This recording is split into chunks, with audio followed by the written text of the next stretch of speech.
Paper લીકના મામલે વડોદરામાં youth કોંગ્રેસનું ઉગ્ર વિરોધ પ્રદર્શન।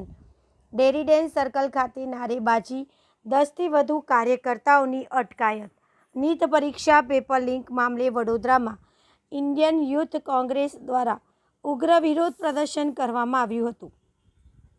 શહેરના સયાજીગંજ વિસ્તારમાં આવેલા ડેરી ડેન સર્કલ ખાતે યોજાયેલા વિરોધ દરમિયાન કાર્યકર્તાઓએ જોરદાર નારેબાજી કરી હતી।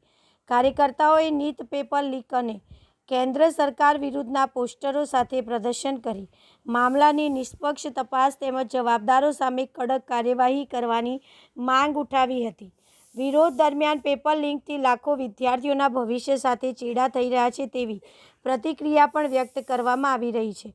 વિરોધ પ્રદર્શન દરમિયાન પરિસ્થિતિ તંગ બનતા પોલીસ તંત્ર દ્વારા કાર્યવાહી હાથ ધરવામાં આવી હતી। પોલીસે 10થી વધુ યુથ કોંગ્રેસ કાર્યકર્તાઓની અટકાયત કરી સ્થિતિ પર કાબૂ મેળવ્યો હતો।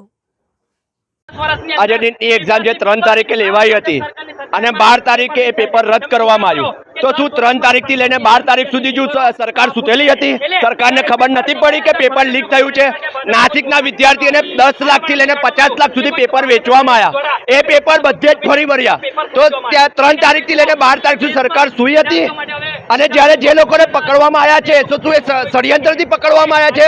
સરકારને વિનંતી છે કે આની પાછળ જે પણ સરકાર હોય કે કોઈ પણ અધિકારી હોય એને કડકમાં કડક સજા આપો। કેમ કે વિદ્યાર્થીઓ રાત દિવસ મહેનત કરીને પરીક્ષાની રાહ જુએ છે। જ્યારે નીટની એક્ઝામ આવે છે તો દિવસ રાત કરીને મા બાપ પોતાના વિદ્યાર્થીઓને ભણાવે છે। શું સરકાર બધા જ વિદ્યાર્થીઓને ભણાવવા માંગતી નથી? ખાલી સરકાર પોતાની મૂંગી બનીને રહેવા માંગે છે બધા વિદ્યાર્થીઓને?